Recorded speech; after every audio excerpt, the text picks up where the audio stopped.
from Ramses to what I'm guessing is Mount Sinai is by the route that we went through is 534 miles, covered in 60 days, averaging about 9 miles a day, and a few miracles thrown in the process.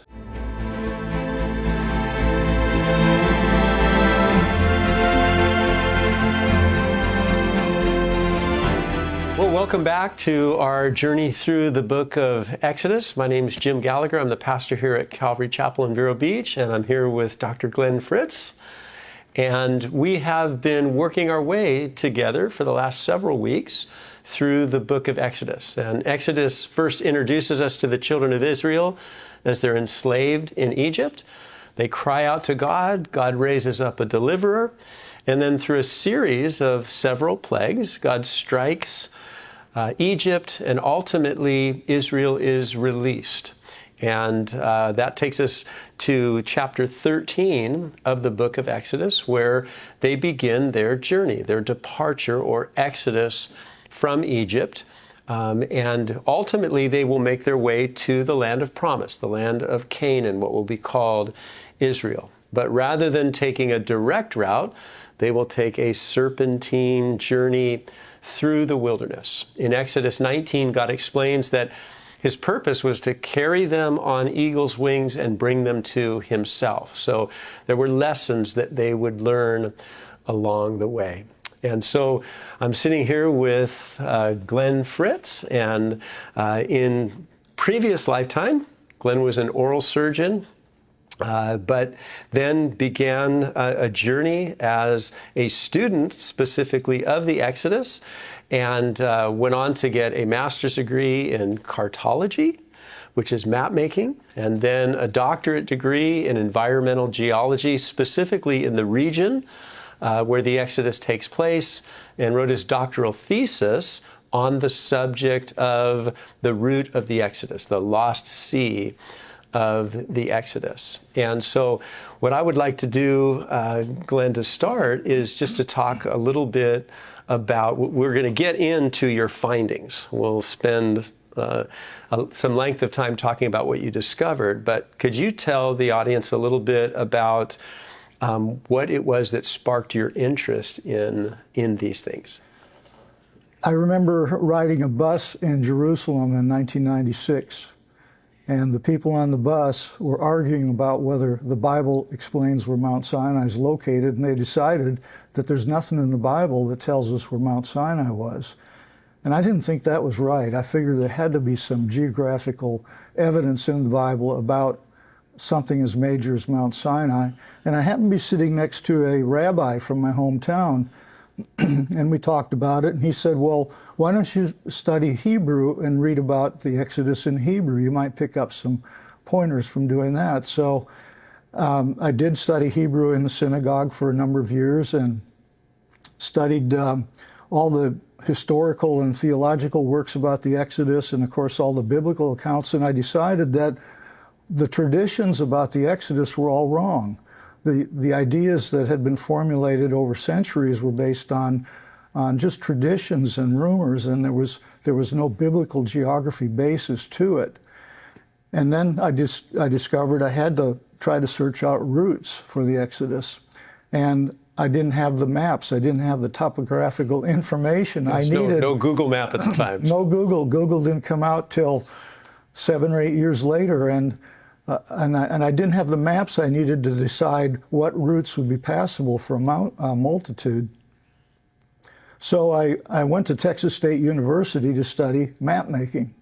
And in so doing, I was able to build satellite imagery 3D maps in high detail, similar to what Google Earth does now. I built... You should have patented that. Yeah, yes, I should have.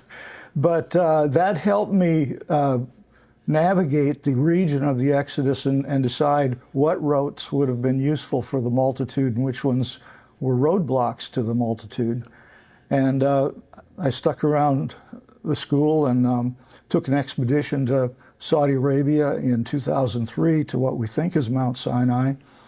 And then I ended up graduating with a doctorate And I did study geology, but geography was the main emphasis in my PhD. Okay.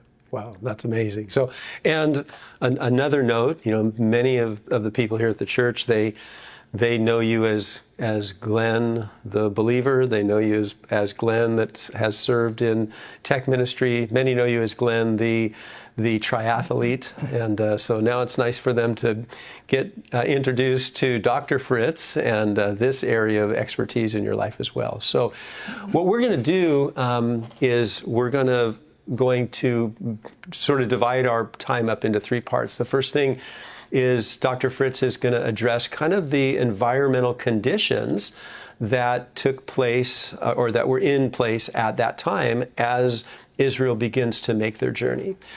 From there, we'll transition into talking about the journey that Israel takes from the area of the Nile Delta, the area of Goshen, and the route that they possibly took that would bring them to the Red Sea crossing. And then our third part will be after crossing the Red Sea as they take the journey that will lead them ultimately to Mount Sinai. And when they arrive in Mount Sinai, they'll camp there for a good part of a year. And that's where they will be organized from the people of Israel to the nation of Israel. They'll receive the law, they'll receive the instructions for the tabernacle, and they will be organized into the congregation of Israel. So that's sort of where we're headed. And so let's go ahead. Let's get started. Why don't you take us through that first part of our journey together? Starting with the basics, the region of the Exodus is between Egypt and Arabia, and it has the Mediterranean Sea on the north and the Red Sea on the south. And to give you an idea of the scale, the entire event would fit inside the state of Texas. Which, as a Texas State graduate, this is very appropriate. Yeah, that's appropriate for me. Okay. And in fact, the entire route would take place within West Texas. The biblical date for the Exodus is 1446 BC. They started, as you mentioned, in the eastern Nile Delta in Goshen, and 40 years later they arrived in Jericho to enter the Promised Land. In the process, they ran into the Red Sea, and they stopped at Mount Sinai. Those were the key points in the trip. Tradition usually puts the Red Sea crossing near Egypt, as shown here, and Mount Sinai on the far side of that part of the Red Sea, which is now the Sinai Peninsula. And there were over 1.5 million people.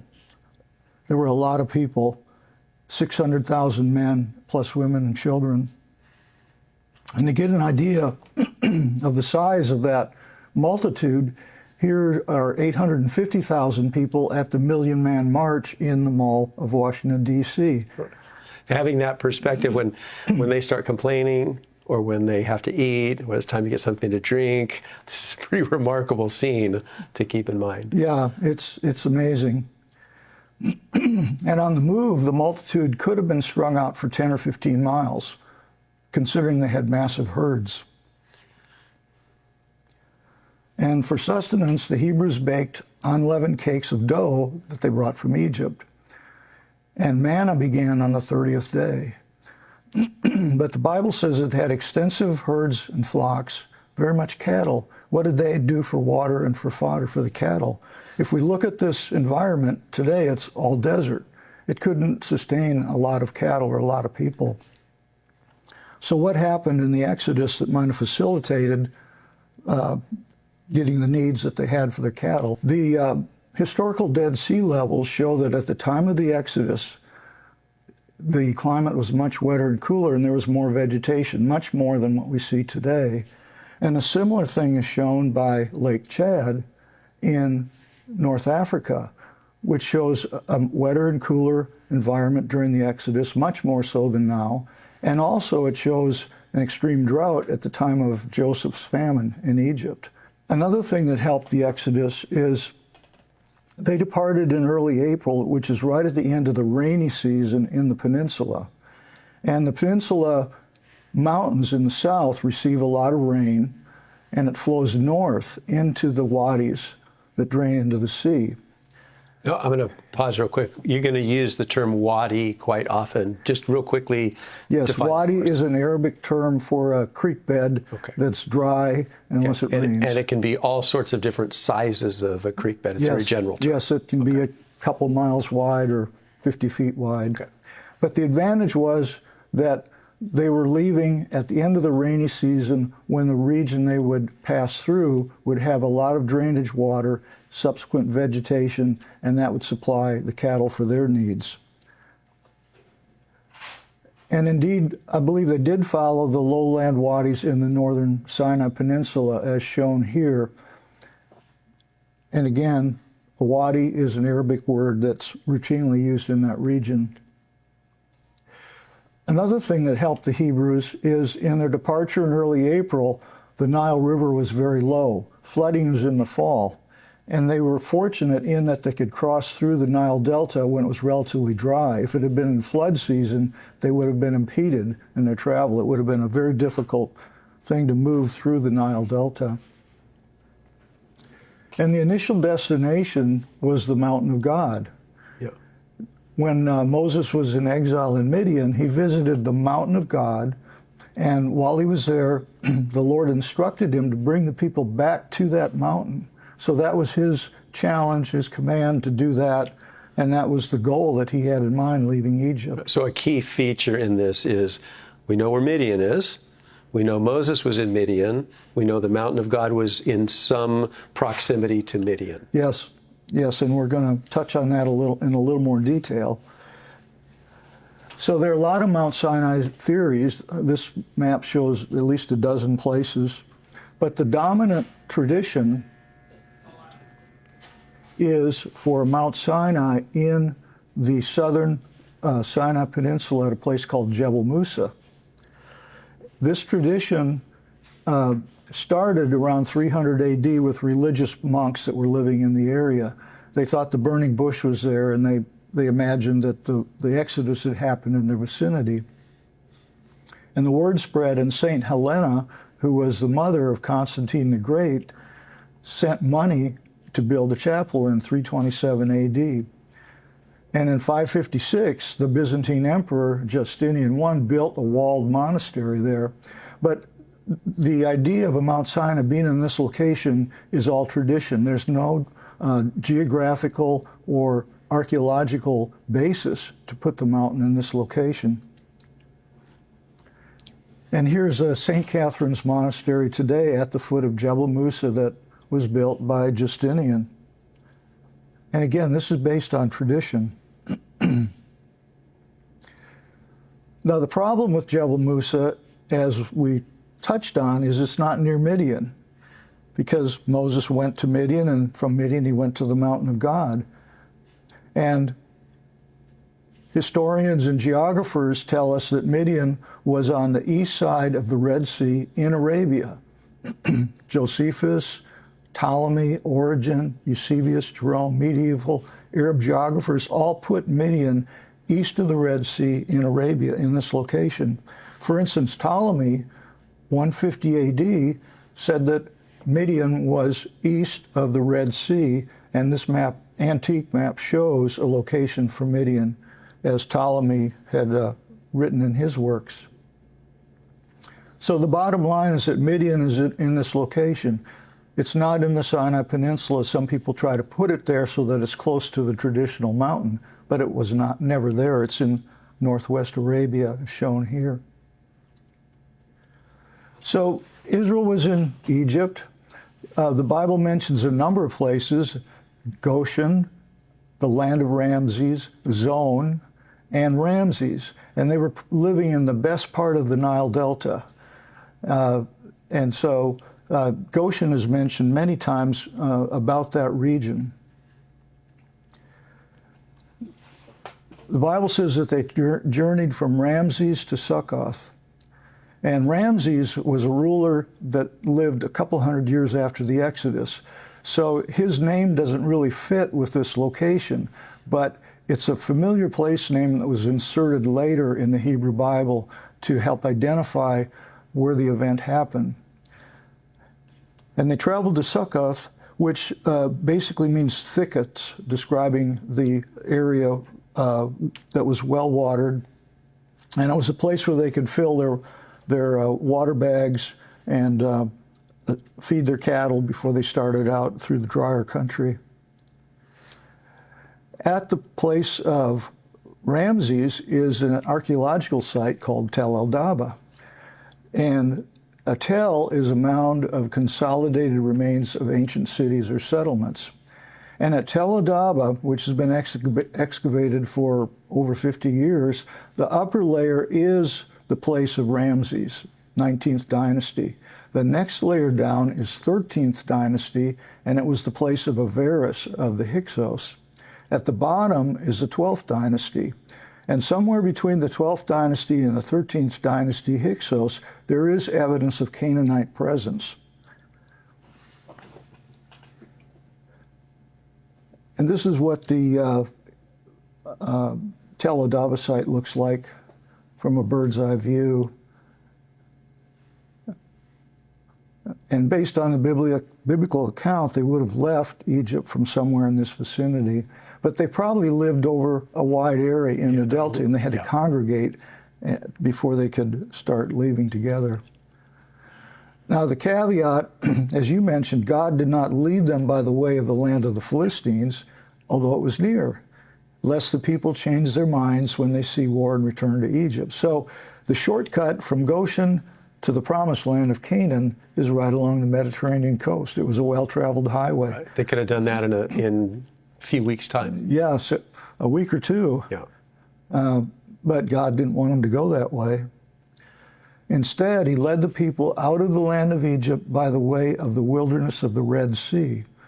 And I have Yam Suf in here because Yam Suf is the underlying Hebrew term in the Hebrew Bible for Red Sea. So the original word for the sea that was crossed in the Exodus is Yam Suf. And this becomes a critical moment. So for our viewers, the idea, when you read Red Sea in your Bible, you are reading a translation of the Hebrew Yam Suf. And so if we were just simply to replace that with Yam Suf, we would be talking about a specific location, not a general location. Exactly. Correct? Okay. And I'll get into that. Okay. I'm glad you brought that up. Yam Suf is mentioned 24 times in the Hebrew Bible. It's the biblical name for the sea that was crossed in the Exodus. Yam means sea, and Suf means end. And the Bible always places it on the eastern arm of the Red Sea Gulfs, which is the modern Gulf of Aqaba. So it never places it near Egypt. Let me pause for just a second. So if the map was out a little bit longer, right over here is the Nile Delta. This is the area of Goshen. And so this area just on the corner here is the area where Succoth would have been. Yes. And so we have this body of water here connecting to a larger body of water and this arm of it as well. And this is called today the Gulf of Suez. Gulf of Suez, and this today is called Gulf of Aqaba. Gulf of Aqaba. And so the question is, do they cross this, or do they cross this? And that's where we're leaning in now, is this idea. And as I showed earlier, the tradition is for crossing at the head of the Gulf of Suez near Egypt. Yes. Okay. Which is contrary to what the Bible geography shows us. And for example, Yam Suf was a landmark of the Promised Land. And who can forget a landmark for the Promised Land if you're a Hebrew? In Exodus 23:31, God told Moses, I will set your bounds from Yam Suf, A, to the Sea of the Philistines, and B, from the wilderness to the river Euphrates. Two very easy to recognize bounds of the Promised Land. And in this verse, essentially Yam Suf marked the end, the bottom end of the Promised Land. And there's many examples of that border being used throughout the centuries, and this is a 1947 map showing that boundary. There's another good example in 1 Kings involving the head of the Gulf of Aqaba, 3,000 years ago, King Solomon made a navy of ships at Etzion-Geber, which is beside Elat on the shore of Yam Suf at the land of Edom. There's no dispute about the identification of Edom. Yeah. There's no dispute about the identification of Elat. And Etzion-Geber, it actually refers to a mountain trail, a pass that goes through the mountains of Edom. So if there's no confusion about Elat or Edom, there shouldn't be any confusion about the identity of Yam Suf. Yeah. Now, as we were talking earlier, the Red Sea term originated in the Greek Septuagint Bible about 250 BC. It was a geographical interpretation that those scholars made of Yam Suf, but it was not a linguistic translation. And Bible translations today traditionally replace the Hebrew Yam Suf with Red Sea. That's what you're going to see in your Bible usually. But there's an important thing to note geographically, because Red Sea and Yam Suf don't have the same meaning. The Red Sea is a general term that cannot differentiate between its two gulfs. If I say Red Sea to you, you have no idea which gulf or where in that region I'm talking about. But Yam Suf is a specific term for the Eastern Gulf, and it only applies to that. So if you say Yam Suf, you know it was that body of water. It wasn't some general location elsewhere. So going back to the journey, God led the people out of the land of Egypt by the way of the wilderness of Yam Suf. And the wilderness is that heavy terrain before you get to the shore of Yam Suf. And they journeyed from Succoth and camped in Edom at the edge of the wilderness. Edom is a word that simply means land sloping to the sea. Very general definition, but it describes that location. And here's a bird's eye view of the route from Ramses to Edom. They journeyed southeast about 25 miles at the most to Succoth, which was a place where they filled their water skins and fed the cattle. And they headed off across the Sinai Peninsula, which I believe at that time was vegetated and had water based on rainfall, etc., to Edom. Edom lies on a plain above Yam Suf, and it's a very large area, flat area, that for going back centuries has been a major campground for tribes living in the area. So let's pause here for just a sec. So what we've seen is that there is Moses doesn't drop pins. He doesn't provide us with longitude, latitude for each thing.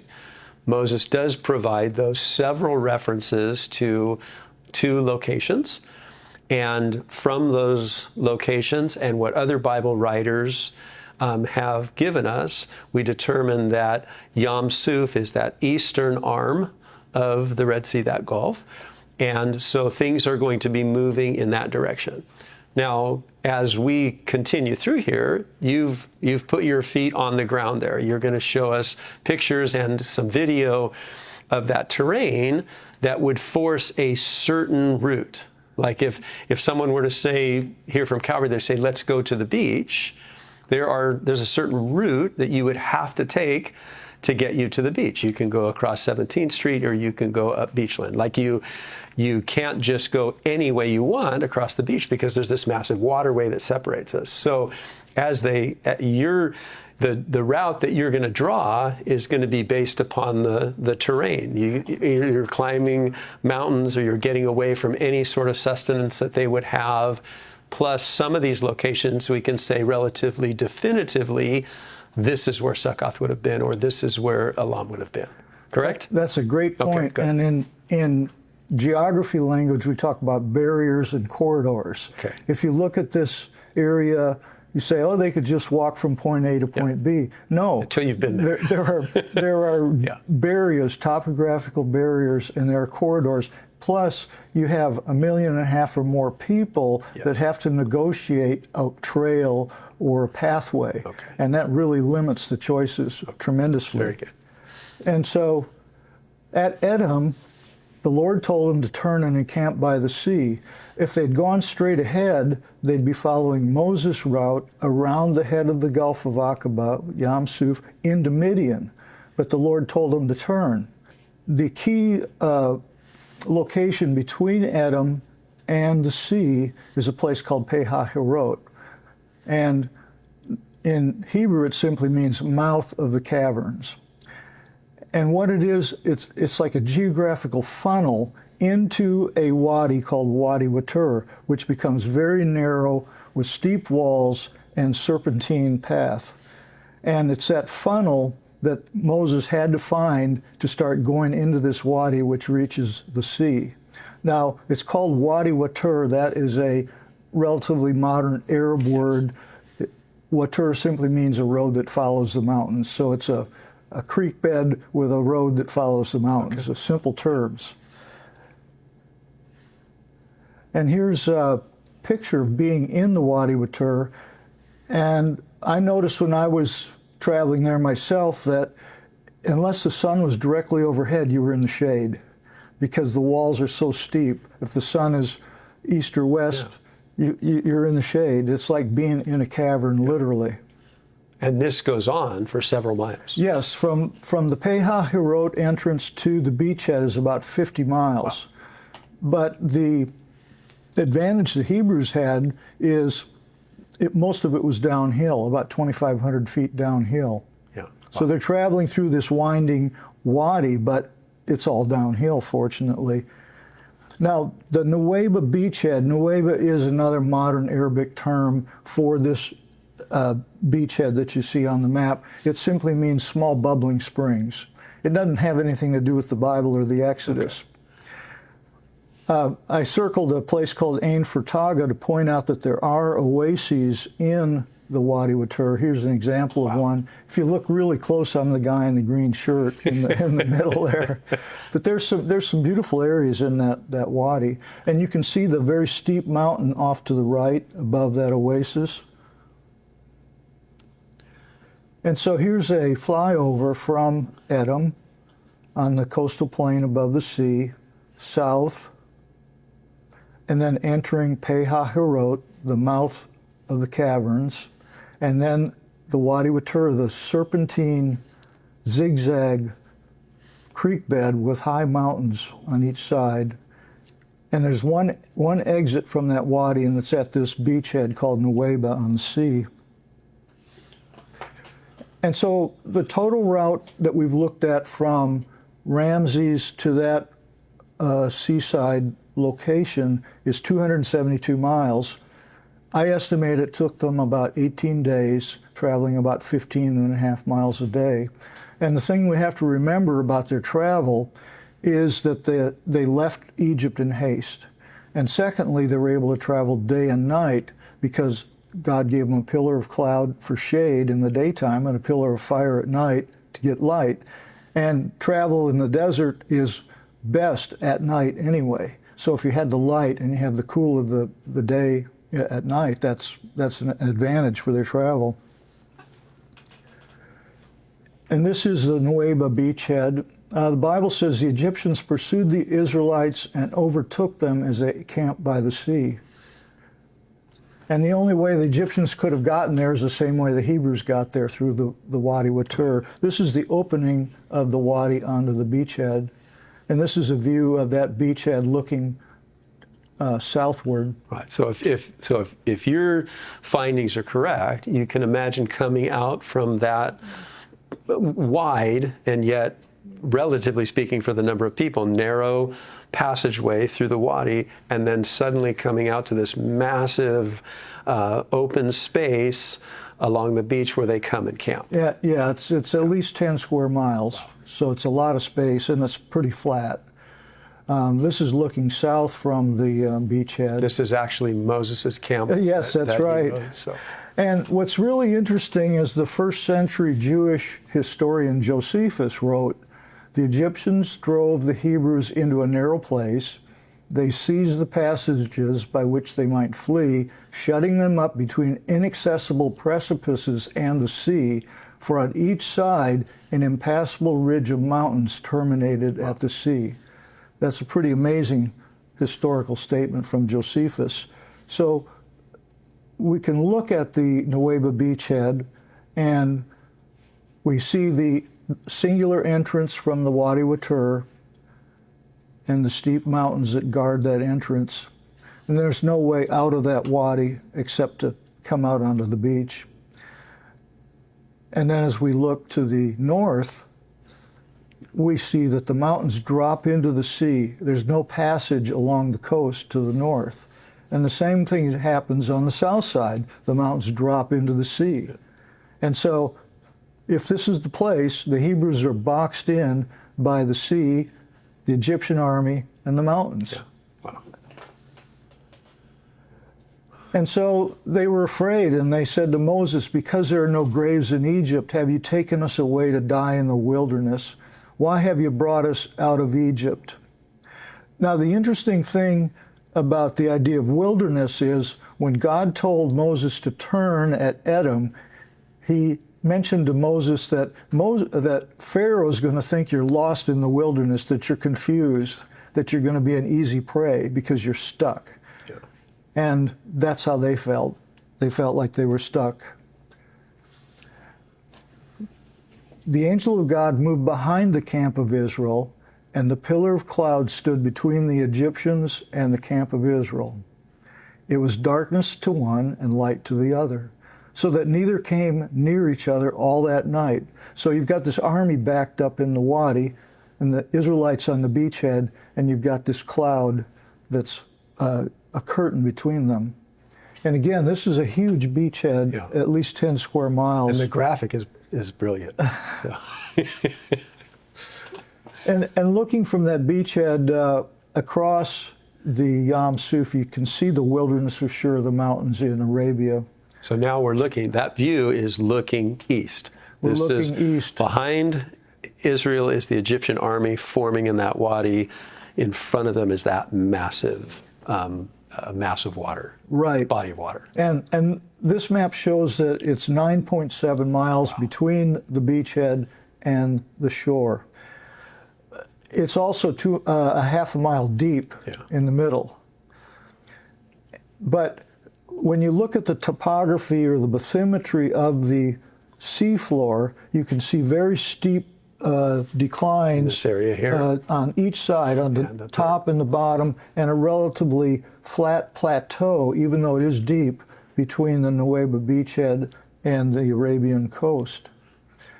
And I analyzed these slopes between Nueva and Arabia, and the slopes are similar to those found on unimproved national park trails.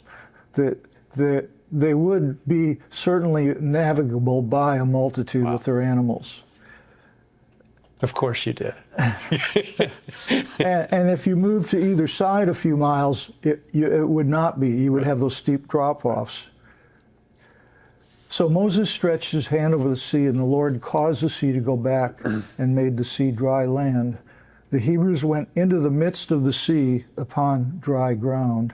And artist conceptions often show the path through the sea as being quite narrow. It's not realistic considering the multitude that we're dealing with. At this particular place in the Gulf of Aqaba, there could have been a passageway 4 miles wide, the width of the Nueva beachhead, because it's like a plateau. It's fairly flat. And since you had 1.5 million or more people cross 9.7 miles overnight, you would need that wide of a path to get the people over. Yeah. Wow. And Josephus also mentioned that when the Egyptians started in, they couldn't tell the difference between the beach and the seafloor. They just went straight in. And of course, if the walls were quite a bit of ways from the Egyptian army, they wouldn't be able to tell that there were actual walls of water, Right. especially at night. Yeah. And it's not like they're super familiar with that area, walking through this wadi, They'd coming out on never the been there beachhead. before. Right. Yeah, it's all new stuff. Yeah. The Egyptians pursued and went in after them to the midst of the sea. When the morning appeared, Moses stretched his hand over the sea, and it returned to its full depth while the Egyptians were fleeing into it. The waters covered the chariots, the horsemen, and all the army of Pharaoh. Not one of them remained. And this shows a bird's eye view of the crossing area, and they're entering the wilderness of Shur on the far shore. Shur is a Hebrew word that simply means wall. So it's like a wall of wilderness, literally, that they were entering into. But there is a very good path inland from the seashore. And this is looking back where they came from and where the Wadi Watur comes out on the beachhead. So the Lord saved Israel that day out of the hand of the Egyptians, and Israel saw the Egyptians dead on the seashore. And this is a very wide beach that they would have landed on, as you can see here. And this is looking at the beach from farther inland. You can see the wide road that led inland from that particular beachhead. So Moses... Let's pause here for just one sec. So we covered part one. We got the sort of the environmental conditions at the time that would be most conducive for a large host of people to be journeying through that area. Plus, we know there's miraculous intervention of God along the way as well. Then we started in the land of Goshen, Ramses, and we followed with the biblical data points of things like Succoth, Elam, Yom Suf, and we didn't mention, but Paul does talk about Arabia, and we followed what would then the geography, the topography. Thank you from my that would be suitable for the multitude. So another route wouldn't get them to that same beachhead, and no other spot along Yam Suf would be conducive coming out of a wadi or a ravine into a wide area. Then we walked with them on the dry ground across the Red Sea, and now we're back over in this new location called the Wilderness of Shur. And so we'll begin the final part of our journey here, which will be taking them from the Red Sea crossing to their camp at Mount Sinai. Right. Okay. Good. So I'm up to date. Yeah. Moses brought Israel from Yam Suf. They went into the wilderness of Shur for 3 days and found no water. So you have to realize they're going uphill the whole time. 20 miles in, they're 3,500 feet above sea level. Wow. So they're probably hot, climbing, and no water. And the higher they go, the less chance that they're going to find water. Water, obviously, is found in low places. And here's what that area looks like in the upper wilderness of Shur, looking back toward the sea. Wow. But the key question here is where is the mountain of God? Because that's where they're ultimately headed. Moses was commanded to take them to the mountain of God. And there's a place called Jabal al-Lawz, which is a good Mount Sinai candidate. Now, Jabal al-Lawz simply means mountain of the almond, and there are almond trees there. There's a lot of them. It lies 32 miles inland from the sea, and it's the highest mountain in the region at 8,460 feet. Jabal al-Lawz is really the name of a mountain range, and within that mountain range is a lesser peak called Jabal al-Makla, which, as we'll see, is more likely the location for the Mount Sinai activity, because Jabal al-Lawz peak itself is very difficult to reach, and the Jabal al-Makla peak can be reached relatively easily from a campsite that would be near the base of that mountain. So there are criteria for a Mount Sinai candidate. First of all, Josephus and Philo both say that it was the tallest mountain in the region, so we can check that off. Moses' experience with the mountain and the histories of Eusebius and Jerome, who were early church historians, indicate it had to be in proximity to Midian, not in Midian, but in proximity. And so we have Midian on the Red Sea coast, and we have the mountain somewhat distant from that location, but still within the vicinity.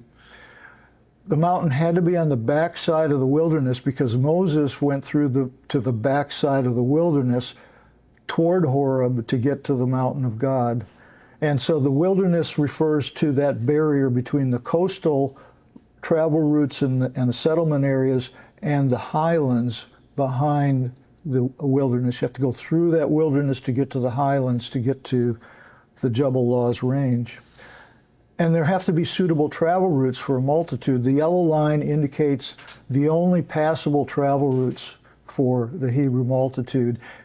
There's a pass on the south, on the far south, and there's a pass on the far north. There's nothing in between. Now, when Moses took Jethro's herd to the mountain, he likely took some small trails that would have been shortcuts in between, but those would not have been adequate for a multitude of people.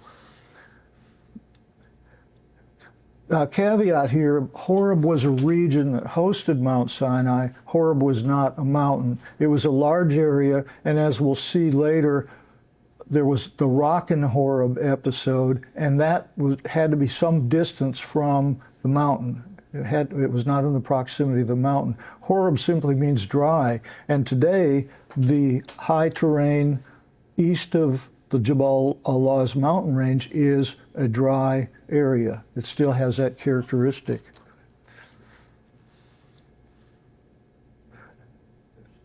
Now, it looks like the mountain's pretty close to the Hebrews' location in the wilderness of Shur, 22 miles as the crow flies. But as we mentioned earlier, the region has many barriers and corridors. You can't go from point A to point B. You just can't get there. Right. And this route looks pretty close to the mountain. Yeah. But if you look at the biblical encampments that are in the Exodus, it's a no-go. Yeah. Because there are 7 encampments between the wilderness of Shur and the wilderness of Sinai. You can't fit 7 encampments in that path that's shown in purple. Additionally, there's an encampment at Yam Suf, which takes them back, which is totally out of the way. And if you took this route directly to the mountain, you wouldn't fulfill that part of the route. Right, right. And again, the purpose of that is God's doing a work in the children of Israel. He's not just getting them to a location. That's correct. If they went straight to the mountain or straight to the promised land, they miss out on the testing and on the miracles, because there are miracles to come in this part of the journey. Right. So we're going to speed things up a little bit as we walk through these steps. So we're going to just basically walk through each one of these and land together at Mount Sinai. So they went downhill to find water, and they came to Marah, which simply means bitter in Hebrew, but the waters there were too bitter to drink.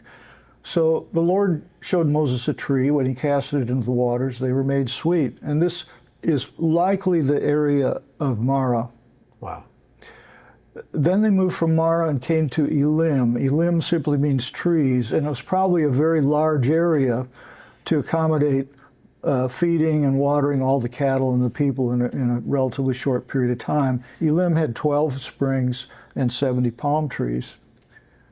And this is a view looking toward Elim from the north, near the town of Al-Bad, which is an ancient town in Arabia. So now if there's palm trees and there is community there now, there must be some sort of underwelling There's a lot spring. of water, and you actually see greenery in there because which looks like a tropical forest compared to some of the other like it's a huge oasis. Yeah. And they moved from Elim and camped by Yam Suf. Now, the circled areas where they had to camp because the entire coast is blocked with mountains. They could not go straight to the coast to recamp at Yam Suf. They had to go to this area. They followed the wadi from Elim down to the sea. So again, they're crossing the Red Sea, presumably up here. They're making their way to this area here, but God has some other things he wants to show them along the way, and one of them has to do with going back to the coast. Yes, and a lot of people that analyze the Exodus want to leave that encampment out. It only is spoken of in Numbers. It's not in Exodus. Okay. They want to leave it out because it's inconvenient. Leave it out because it's inconvenient. Yeah. It's out of the way. How do you make it fit? Yeah. And so these are the mountains that drop into the sea that prevent them from going directly to the seashore. And this is the town of Machna, which is an ancient town in the area of the likely encampment. You can see the sea in the background. Now, why the Yam Suf camp? Because we said it's out of the way. Yeah. Again, going back to Josephus, by divine providence, Moses gathered the weapons of the Egyptians, which were brought to the camp by the current of the sea and the force of the winds. And Josephus said there were 600 chariots, 50,000 horsemen, 200,000 footmen, all armed. Now, in terms of the force of the winds, the prevailing winds are north. And the crossing is about 40 miles north of this encampment at Yam Suf. If indeed there was debris from the crossing, the prevailing north winds would land it on the shore where they camped, if we have the right sea and the right location. Yeah. And so why the Yam Suf camp? It was a miraculous supply of weapons that allowed the Hebrews to defeat Amalek 3 weeks later with the edge of the sword. They didn't have the sword when they left Egypt, but they got it somehow in between. Wow. And Josephus calls it divine providence, a miracle. These guys carried all this stuff all the way across the peninsula for them, and it landed in their laps at their encampment. So they moved from Yam Suf and camped in the wilderness of Sin, and they arrived there 1 month after leaving Egypt. Sin simply means east. It was the wilderness of the east. Yeah. That's one of the challenging things as English readers when we read sin, which is missing the mark, it's violating the standard of God, and then we read wilderness of sin, and we think, wait, are they doing something wrong? But it's a word, it's a Hebrew word that simply means the east. Yeah, okay. and so hata'ah is the sin word in Hebrew. So totally different word. They're totally different. So yeah. This is not an evil, bad place. It's a far east place from Egypt. That's right. Okay. So all the congregation came into the wilderness of Sin, and the way that term is used geographically in the Bible tells me that this had to be a huge place where they could all show up and en masse be there at one time. And that's when the manna started, and God also fed them with quail. And it's interesting that the spring bird migration out of Africa brings the birds along the Red Sea coast, and they get so exhausted they have to land. When they hit the southern tip of the Sinai Peninsula and the wilderness of Sin area, they land, they're famished, they're tired, they're easy prey, they're there for the pickings. Must be a coincidence. Right. So they journeyed from the wilderness of Sin and camped in Dafka. Dafka simply means driving a flock hard, and that refers to bringing the herds in from the coast, going uphill through soft sand. And they had to drive them hard to get them up this, because they're climbing all the way from the coast up several thousand feet eventually when they leave the wilderness. And here's a bird's eye view of Dafka and Jebel Harb, which is a landmark there. They journeyed from Dafka and camped in Alush. Alush means men crowded together, and that refers to the fact that the trail leading to this point narrows. And so the multitude is squeezed together as they come through these high wilderness trails, and it's just a simple explanation of what happened, Alush. That's how it looks there today. So they moved from the wilderness of Sin, camped in Rephidim, but there was no water. And the Lord told Moses to go out in front of the people. I will stand before you by the rock in Horeb and strike the rock, and water will come out. And so the red line is the proposed path of the Israelites. And then the blue circle there is what I think might be the rock and Horeb location, because they'd just come through the mountain pass, climbing through the wilderness. Now they're in a flat highland area. And 8 miles distant from that route, you can see this feature sticking out. In Arabic, it's called al-Batra, meaning the rock. It's 600 feet high and 3/4 of a mile in diameter. And my theory would be that the Lord ruptured an aquifer in the rock formations east of the rock in Horeb, and it flowed to the lower land to the west and pooled. There's a natural pooling area, as you can see from the debris in this satellite photo, that would form a lake about 15 square miles.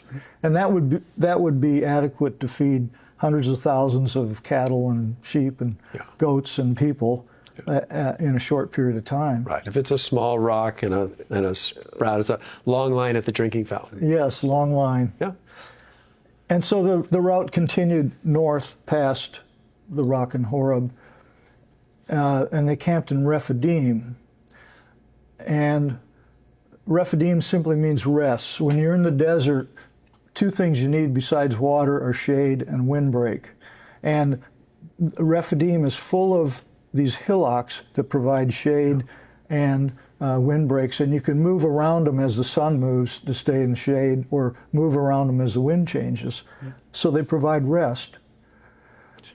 This, from living in South Florida, the tropics, everything, this looks like a foreign planet. I mean, this is Mars. It looks like the moon. Exactly. We're watching some Star Trek adventure. It's unbelievable. Yeah. Then Amalek came and fought with Israel in Rephidim.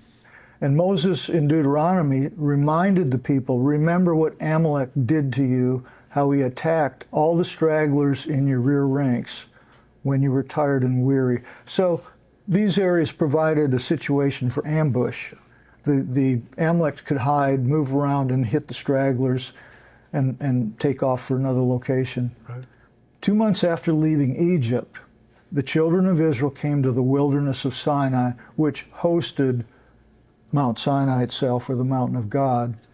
And this shows part of the route going through the wilderness of Sinai.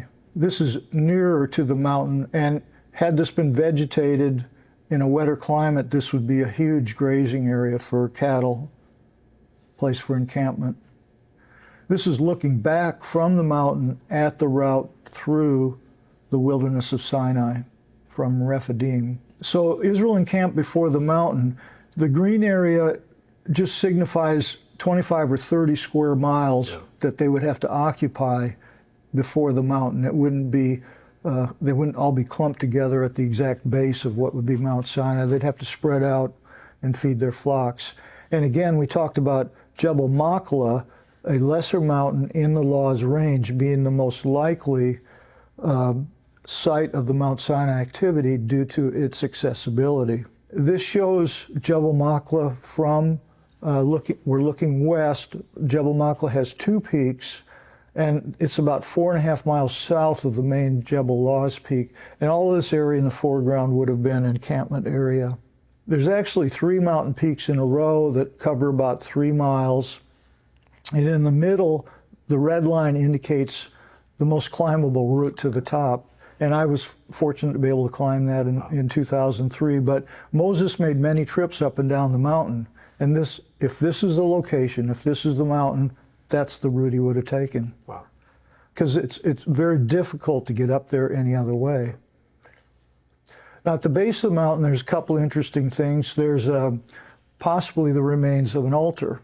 And this shows what people think were cattle chutes leading to the altar.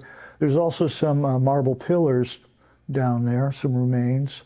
And there's a marble quarry at Jebel Makla, because Makla means quarry.